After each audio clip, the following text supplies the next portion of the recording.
Here's the thing I don't understand. The company is worth billions. Yes. The company's never made a profit. That's right. It's amazing. You know, we lost $12 million last year and we're doing great. Well,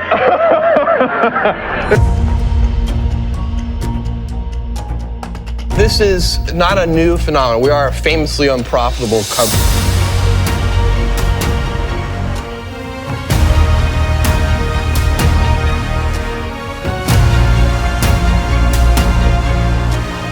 We are watching it too because never before has anyone gained so much wealth so quickly as Jeff Bezos in 2017.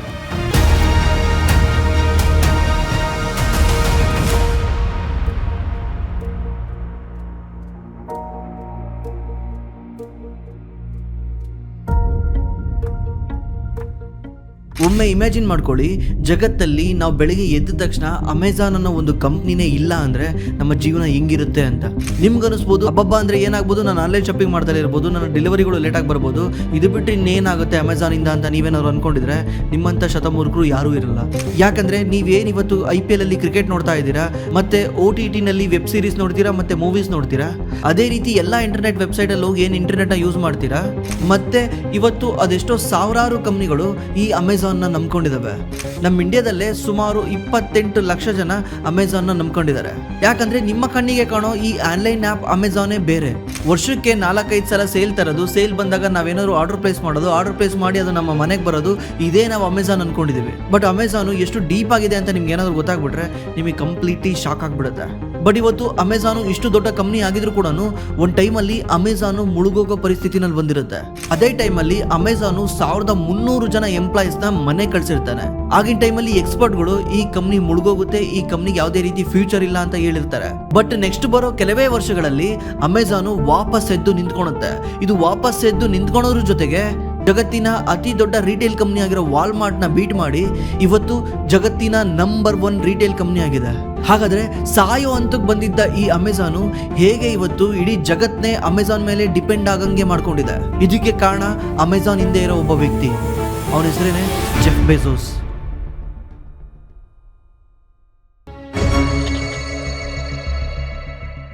1964 ಅಮೆರಿಕದ new ಮೆಕ್ಸಿಕೋದಲ್ಲಿ ಒಬ್ಬಳು teenage ಹುಡುಗಿ ಒಂದು ಮಗುವಿಗೆ ಜನ್ಮ ಕೊಡ್ತಾಳೆ. ಆ ಮಗು ಹೆಸರೇನೆ Jeff Bezos. ಈ ಮಗು ಮುಂದೆ ಹೋಗಿ ಜಗತ್ತು ಶಾಪಿಂಗ್ ಮಾಡೋ ವಿಧಾನನೇ ಪರ್ಮನೆಂಟ್ಲಿ ಚೇಂಜ್ ಮಾಡ್ತಾನೆ ಅಂತ ಯಾರು ಕೂಡ ಎಕ್ಸ್ಪೆಕ್ಟ್ ಮಾಡಿರಲ್ಲ. ಈ ಜೆಫ್ ಬೆಜೋಸ್ ಸಣ್ಣ ವಯಸ್ಸಿಂದನೂ ಸ್ವಲ್ಪ ಡಿಫ್ರೆಂಟ್. ಏನಂದ್ರೆ ಎಲ್ಲ ಮಕ್ಕಳು ಆಟ ಸಾಮಾನು ಸಿಕ್ಕರೆ ಅದ್ರ ಜೊತೆ ಆಟ ಆಡಿದ್ರೆ, ಜೆಫ್ ಬೆಜೋಸ್ ಮಾತ್ರ ಯಾವ ಆಟ ಸಾಮಾನು ಕೊಟ್ರು ಅದನ್ನ ಓಪನ್ ಮಾಡಿ ಇದ್ರೊಳಗೆ ಏನಿದೆ ಅಂತ ನೋಡೋದ್ರಲ್ಲೇ ಜೆಫ್ ಬೆಜೋಸ್ಗೆ ಇಂಟ್ರೆಸ್ಟ್ ಇರುತ್ತೆ. ಒಮ್ಮೆ ಅವ್ರ ತಾಯಿ ಒಂದು ಇಂಟ್ರೆಸ್ಟಿಂಗ್ ಇನ್ಸಿಡೆಂಟ್ ಹೇಳ್ತಾರೆ. ಜೆಫ್ ಬೆಜೋಸ್ 3 ವರ್ಷದ ಮಗು ಇರಬೇಕಾದ್ರೆ ಅವನು ಬೇಬಿ ಕಾಟ್ ಮೇಲೆ ಮಲ್ಕೊಳಕ್ಕೆ ಇಷ್ಟ ಆಗ್ತಾ ಇರಲ್ಲ. ಯಾಕಂದ್ರೆ ಈ ಬೇಬಿ ಕಾಟ್ ಮೇಲೆ ಮಲ್ಕೊಳೋದಕ್ಕಿಂತ ಈ ಬೇಬಿ ಕಾಟ್ ನ ಡಿಸ್ಮೆಂಟಲ್ ಮಾಡೋದ್ರಲ್ಲೇ ಜೆಫ್ ಬೆಜೋಸ್ಗೆ ಇಂಟ್ರೆಸ್ಟ್ ಇರುತ್ತೆ. ಸ್ಕ್ರೂ ಡ್ರೈವರ್ ತಗೊಂಡು ಇದರ ನಟ್ಟು ಬೋಲ್ಟ್ಗಳನ್ನೆಲ್ಲ ಬಿಚ್ಚಿ ಜೆಫ್ ಬೆಜೋಸ್ ಡಿಸ್ಮೆಂಟಲ್ ಮಾಡಿ ಎತ್ತಿಡ್ತಾನೆ. ಮತ್ತೆ ಅವ್ನು ಯಾವಾಗ್ಲೂ ಕೂಡ ಯಾವ್ದನ್ನ ಪ್ರಾಬ್ಲಮ್ ಬಂದ್ರೆ ಅದ್ರ ಬಗ್ಗೆ ಕಂಪ್ಲೇಂಟ್ ಮಾಡ್ತಿರ್ಲಿಲ್ಲ, ಆ ಪ್ರಾಬ್ಲಮ್ ನ ಸಾಲ್ವ್ ಮಾಡಕ್ಕೆ ಟ್ರೈ ಮಾಡೋನು. ಇವನಿಗೆ ಸಮ್ಮರ್ ಹಾಲಿಡೇಸ್ ಇರ್ಬೇಕಾದ್ರೆ ಇವನು ಇವ್ರ ತಾತನೂರ್ಗೆ ಹೋಗ್ತಾ ಇರ್ತಾನೆ. ಅಲ್ಲಿ ಟ್ರ್ಯಾಕ್ಟರ್ ನ ರೆಡಿ ಮಾಡೋದು ಮತ್ತೆ ಬ್ರೋಕನ್ ಮಿಷಿನ್ಗಳನ್ನ ಫಿಕ್ಸ್ ಮಾಡೋದು, ಈ ತರನೇ ತನ್ನ ಸಮ್ಮರ್ ಹಾಲಿಡೇಸ್ ನ ಕಳೀತಾ ಇರ್ತಾನೆ. ಅವ್ರ ತಾತ ಕೂಡ ಜೆಫ್ ಬೆಜೋಸ್ಗೆ ಹೇಳ್ತಾ ಇರ್ತಾರೆ, ಯಾವುದೇ ಪ್ರಾಬ್ಲಮ್ ಬಂದರೂ ಕೂಡ ನೀನೇ ಇದನ್ನ ಸಾಲ್ವ್ ಮಾಡಬೇಕು ಅಂತ ಅವ್ರ ತಾತ ಹೇಳ್ತಿರ್ತಾರೆ. ಇದೇ ಮಾತುಗಳು ಮುಂದೆ ಹೋಗಿ ಜೆಫ್ ಬೆಜೋಸ್ ನ ಜಗತ್ತಿನ ಅತಿ ದೊಡ್ಡ ಆಂಟ್ರಪ್ರಿನರ್ ಆಗಿ ಮಾಡಿದ್ವು ಅನ್ಸುತ್ತೆ. ಜೆಫ್ ಬೆಜೋಸ್ ದೊಡ್ಡವನಾಗ್ತಾ ಹೋದಂತೆ ಅವನ ಕ್ಯೂರಿಯಾಸಿಟಿ ಇನ್ನೂ ಜಾಸ್ತಿ ಆಗ್ತಾ ಹೋಗುತ್ತೆ. ಸ್ಕೂಲಲ್ಲಿ ಇವನು ಟಾಪ್ ಸ್ಟೂಡೆಂಟ್, ಮತ್ತೆ ಕಾಲೇಜಲ್ಲೂ ಕೂಡ ಎಕ್ಸ್ಟ್ರಾರ್ಡಿನರಿ ಆಗಿ ಪರ್ಫಾರ್ಮೆನ್ಸ್ ಮಾಡ್ತಾ ಇರ್ತಾನೆ. ಕಾಲೇಜ್ ಮುಗಿಸಾದ್ಮೇಲೆ ಹೈಯರ್ ಸ್ಟಡಿಗೆ ಅಂತ ಪ್ರಿನ್ಸ್ಟನ್ ಯೂನಿವರ್ಸಿಟಿನಲ್ಲಿ ಹೋಗಿ ಸೇರ್ಕೊಂತಾನೆ. ಆಕ್ಚುಲಿ ಹೇಳ್ಬೇಕಂದ್ರೆ ಜೆಫ್ ಬೆಜೋಸ್ ಲೈಫು ಎಷ್ಟು ಸ್ಮೂತ್ ಆಗಿ ಹೋಗ್ತಿತ್ತು ಅಂದ್ರೆ ಅವನಿಗೆ ಜೀವನದಲ್ಲಿ ಏನೇನ್ ಬೇಕೋ ಎಲ್ಲಾ ಕೂಡ ಸಿಗ್ತಾ ಇತ್ತು. ಮತ್ತೆ ಜೆಫ್ ಬೆಜೋಸ್ ಎಷ್ಟು ಇಂಟೆಲಿಜೆಂಟ್ ಇದ್ದ ಅಂದ್ರೆ ಅವನ್ನ ಹೈರ್ ಮಾಡಕ್ಕೆ ಕಂಪನಿಗಳು ನಾನ್ ಮುಂದು ಅಂತ ಕಾಯ್ತಾ ಇದ್ರು. ಅದೇ ಟೈಮಲ್ಲಿ ಜೆಫ್ ಬೆಜೋಸ್ ಚೂಸ್ ಮಾಡಿದ್ದು ವಾಲ್ ಸ್ಟ್ರೀಟ್ ನ, ಅಂದ್ರೆ ನಮ್ಮ ಸ್ಟಾಕ್ ಮಾರ್ಕೆಟ್ ನ. ಆಗಿನ ಕಾಲದಲ್ಲಿ ವಾಲ್ ಸ್ಟ್ರೀಟ್ ಅಲ್ಲಿ ಕೆಲಸ ಮಾಡೋದಂದ್ರೆ ಈಗಿನ ಕಾಲದ ಗೂಗಲ್, ಆಪಲ್, ಅಮೆಜಾನ್ ಅಲ್ಲಿ ಕೆಲಸ ಮಾಡ್ದಂಗೆ. ಯಾಕಂದ್ರೆ ಒಳ್ಳೆ ಸ್ಯಾಲರಿ ಸಿಗ್ತಿರುತ್ತೆ, ಫಾಸ್ಟ್ ಆಗಿ ಪ್ರಮೋಷನ್ ಸಿಗ್ತಿರುತ್ತೆ, ಲೈಫ್ ಸ್ಟೈಲ್ ಕೂಡ ಫಾಸ್ಟ್ ಆಗಿ ಗ್ರೋ ಆಗ್ತಾ ಇರುತ್ತೆ.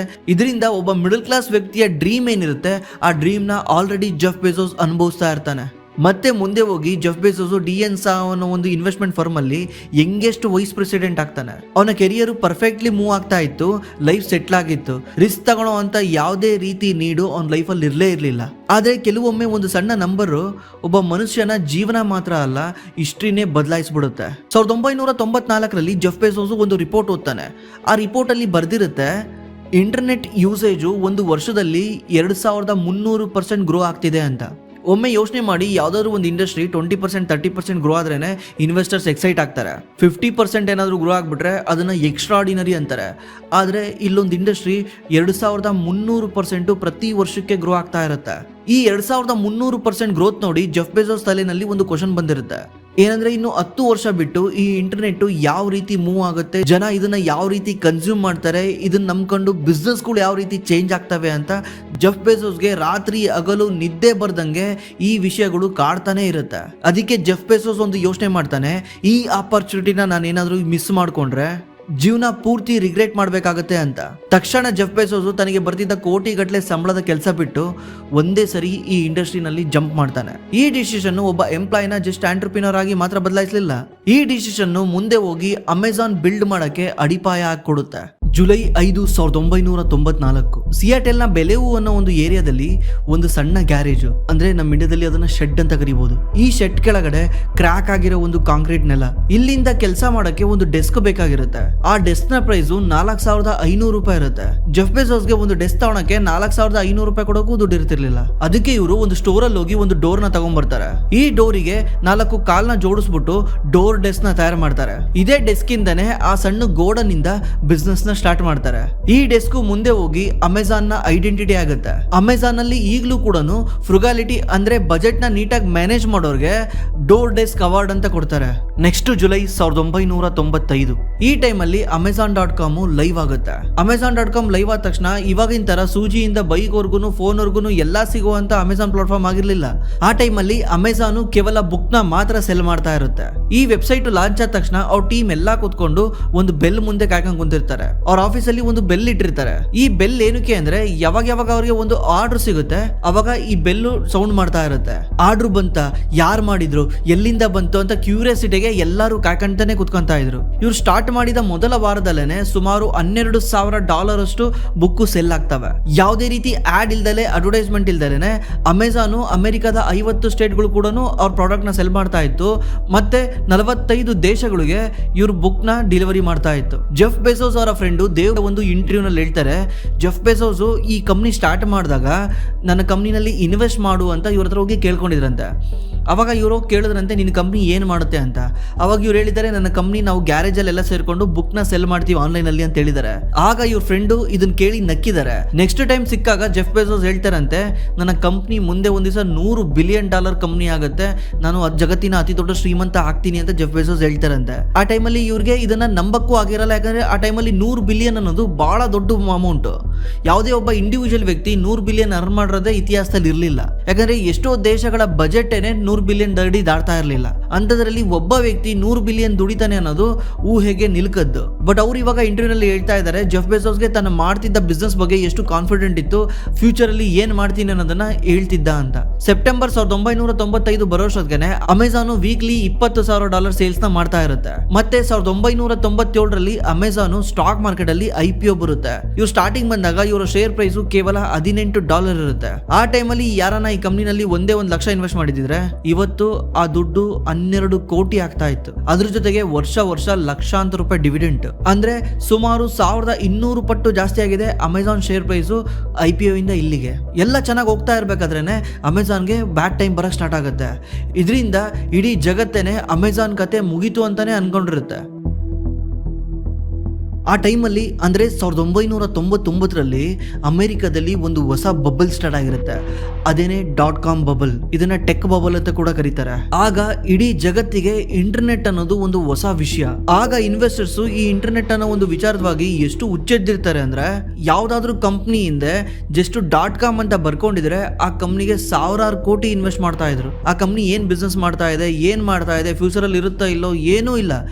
ಜಸ್ಟ್ ಇನ್ವೆಸ್ಟರ್ ಕೇಳ್ತಿದ್ದೇನಂದ್ರೆ, ನೀನ್ ಕಂಪ್ನಿ ಇಂಟರ್ನೆಟ್ ಕಂಪ್ನಿನ ಹೌದು ಅಂದ್ರೆ ತಗ ಅಂತ ಸಾವಿರಾರು ಕೋಟಿ ಕೊಡೋರು. ಈಗಿನ ಕಾಲದಲ್ಲಿ ಅಂದ್ರೆ ಯಾವ ರೀತಿ ಇದೆಯಲ್ವಾ, ಅದೇ ರೀತಿ ಆಗಿನ ಕಾಲದಲ್ಲಿ ಇಂಟರ್ನೆಟ್ ಆಗಿತ್ತು. ಆ ಟೈಮಲ್ಲಿ pets.com ಅಂತ ಒಂದು ಕಂಪ್ನಿ ಇತ್ತು. ಈ ಕಂಪ್ನಿ ಇನ್ವೆಸ್ಟರ್ಸ್ ಇಂದ $300 ಮಿಲಿಯನ್ ನ ರೈಸ್ ಮಾಡುತ್ತೆ, ಅಂದ್ರೆ ಸುಮಾರು 3,000 ಕೋಟಿ. ಇದು ರೈಸ್ ಮಾಡಿ ನೆಕ್ಸ್ಟ್ 2 ವರ್ಷಕ್ಕೆ ಈ ಕಂಪ್ನಿ ಮುಳುಗೋಗುತ್ತೆ.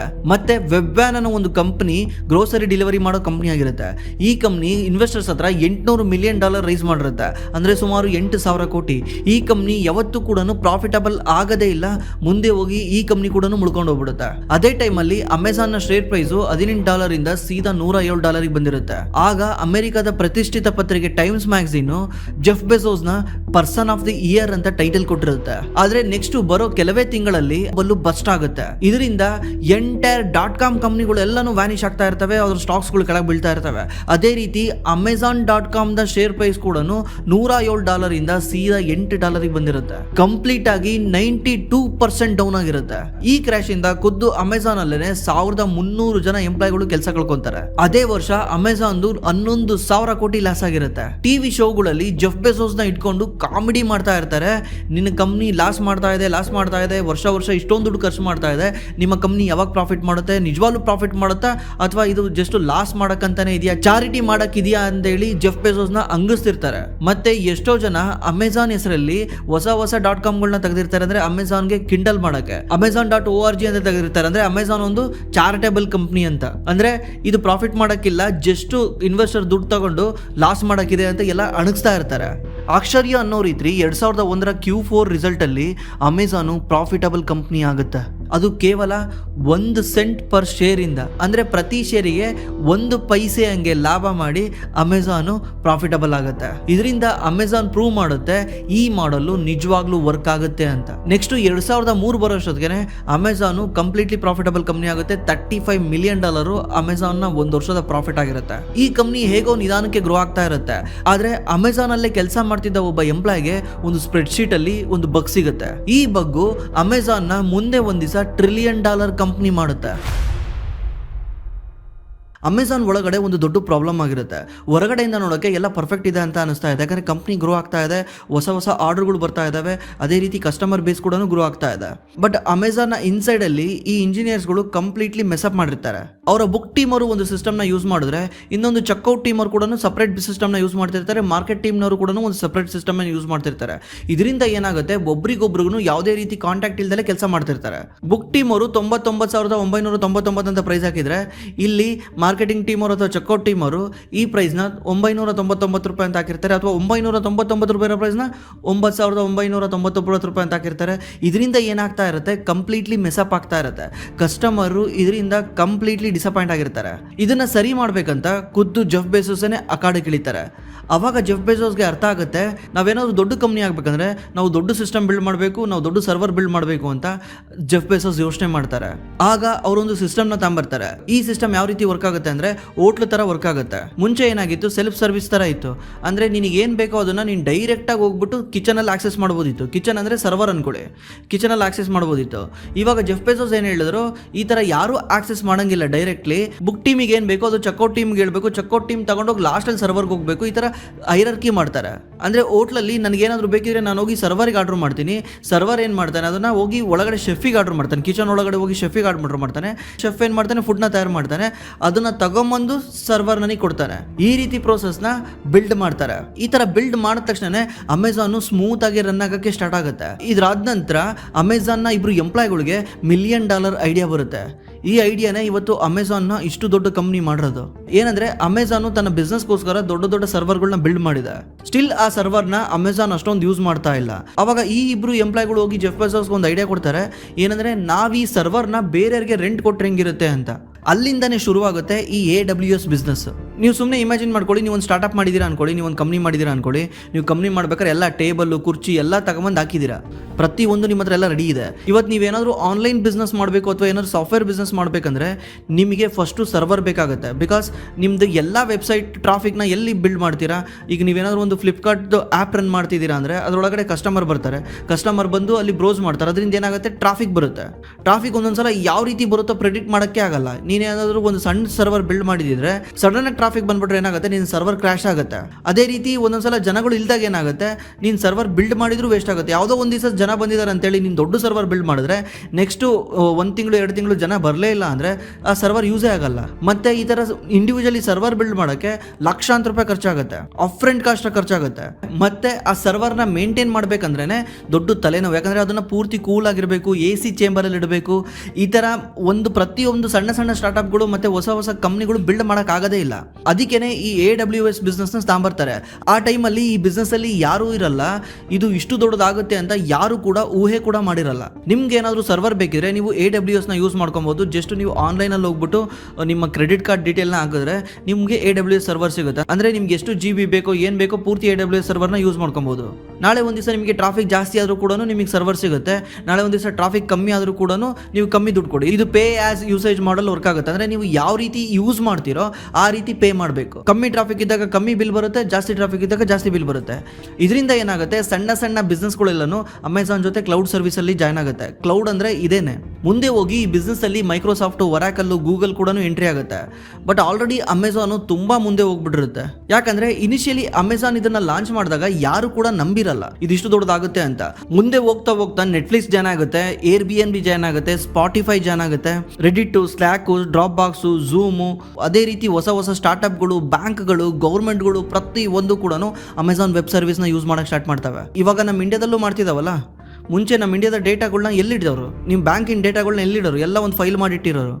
ಇವಾಗ ನಿಮ್ಮ ಸ್ಟೇಟ್ಮೆಂಟ್ ಎಲ್ಲಿಂದ ಬರುತ್ತೆ, ಎಲ್ಲಿರುತ್ತೆ ಅನ್ಕೊಂಡಿದ್ದೀರಾ? ಅದು ಯಾವುದೋ ಒಂದು ಈ ಥರ ಡೇಟಾ ಸೆಂಟ್ರಲ್ಲಿ ಇರುತ್ತೆ. ಇವತ್ತು ನೀವು ಜಿಯೋ ಹಾಟ್‌ಸ್ಟಾರ್ ಯೂಸ್ ಮಾಡ್ತಿದ್ರು, ಆ ವಿಡಿಯೋ ಈ ವೆಬ್ ಸರ್ವಿಸಿಂದನೇ ಬರುತ್ತೆ. ಪ್ರೈಮಲ್ಲಿ ವಿಡಿಯೋ ನೋಡ್ತಿದ್ರು, ಆ ವಿಡಿಯೋ ವೆಬ್ ಸರ್ವಿಸಿಂದನೇ ಬರುತ್ತೆ. ನೆಟ್ಫ್ಲಿಕ್ಸಲ್ಲಿ ಏನೇ ನೋಡಿದ್ರು ಆ ವಿಡಿಯೋ ವೆಬ್ ಸರ್ವಿಸಿಂದನೇ ಬರುತ್ತೆ.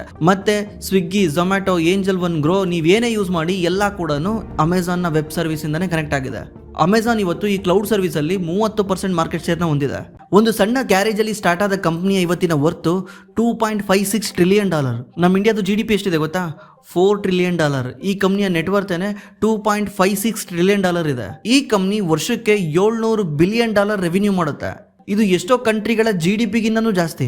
ಮತ್ತೆ ಇದೇ ಅಮೆಝಾನ್ ಇಂದ ಜಗತ್ತಿನಲ್ಲೇನೆ ಮೊದಲ ಬಾರಿಗೆ 200 ಬಿಲಿಯನ್ ಗಡಿ ದಾಟಿದ ವ್ಯಕ್ತಿ ಅಂದ್ರೆ ಅದು ಜೆಫ್ ಬೆಜೋಸ್. ಇಲ್ಲಿ ನೀವು ಇನಿಷಿಯಲ್ ಇಂದ ಈ ಸ್ಟೋರಿ ನೋಡ್ತಾ ಬಂದ್ರೆ ಜೆಫ್ ಬೆಜೋಸ್ ಜಸ್ಟ್ ನಾನು ಇಂಟರ್ನೆಟ್ ಅಲ್ಲಿ ಕೆಲಸ ಮಾಡ್ಬೇಕಂತ ಮಾತ್ರ ಮಾಡಿದ್ದು. ಅಂದರೆ ಜೆಫ್ ಬೆಜೋಸ್ಗೂ ಗೊತ್ತಿರಲಿಲ್ಲ ನಾಳೆ ಒಂದು ದಿವಸ ನಾನು ಈ ಅಮೆಝಾನಿಂದ ಫೋನ್ ಸೆಲ್ ಮಾಡ್ತೀನಿ, ಗ್ರೋಸರಿ ಸೆಲ್ ಮಾಡ್ತೀನಿ ಅಂತ. ಅವ್ರು ಸ್ಟಾರ್ಟಿಂಗಲ್ಲಿ ಬಂದಿದ್ದು ಜಸ್ಟ್ ಬುಕ್ ಸೆಲ್ ಮಾಡೋ ಕಂಪ್ನಿ ಆಗಿ. ಮುಂದೆ ಹೋಗಿ ಅಮೆಝಾನ್ ವೆಬ್ ಸರ್ವಿಸ್ ಇಂದ ಹೋಗ್ತಾರೆ. ಅಂದರೆ ನಾವು ಮುಂದೆ ಅದೇ ಆಗುತ್ತೆ ಇದೇ ಆಗುತ್ತೆ ಅಂತ ಡೆಫಿನೆಟ್ಲಿ ಪ್ರಿಡಿಕ್ಟ್ ಮಾಡೋಕ್ಕಾಗಲ್ಲ, ಫ್ಯೂಚರ್ನ ಪ್ರಿಡಿಕ್ಟ್ ಮಾಡೋಕ್ಕಾಗಲ್ಲ. ಅದ್ರ ಬದಲು ನಾವೇನು ಮಾಡ್ಬೋದು, ನಮ್ಮ ಪಾಡಿ ನಾವು ಕೆಲಸ ಮಾಡ್ತಿರ್ಬೋದು. ನಮ್ಮ ಪಾಡಿ ನಾವು ಕೆಲಸ ಮಾಡ್ತಾ ಇದ್ರೆ ನಾಳೆ ಒಂದು ದಿವಸ ಏನು ಬೇಕಿದ್ರೂ ಆಗ್ಬೋದು, ಅದು ನಮಗೇನು ಬೇಕೋ ಅದೇ ಆಗುತ್ತೆ. ಇದ್ರ ಬಗ್ಗೆ ನಿಮ್ಗೇನು ಅನ್ಸುತ್ತೆ? ಕೆಳಗಡೆ ಕಾಮೆಂಟ್ ಮಾಡಿ. ನಿಮ್ಗೇನಾದರೂ ಸ್ಟಾಕ್ ಮಾರ್ಕೆಟಲ್ಲಿ ಇನ್ವೆಸ್ಟ್ ಮಾಡೋಕ್ಕೆ ಹೆಲ್ಪ್ ಬೇಕಿದ್ರೆ ನಮ್ಮ ಡಿಸ್ಕ್ರಿಪ್ಷನಲ್ಲಿ ಗೂಗಲ್ ಫಾರ್ಮ್ ಇದೆ. ಆ ಗೂಗಲ್ ಫಾರ್ಮಲ್ಲಿ ನೀವು ನಿಮ್ಮ ಡೀಟೇಲ್ನ ಎಂಟ್ರಿ ಮಾಡಿದ್ರೆ ನಮ್ಮ ಟೀಮ್ ನಿಮಗೆ ಕಾಲ್ ಮಾಡಿ ಹೆಲ್ಪ್ ಮಾಡ್ತಾರೆ. Thanks for watching. ಮತ್ತೆ ಸಿಗೋಣ.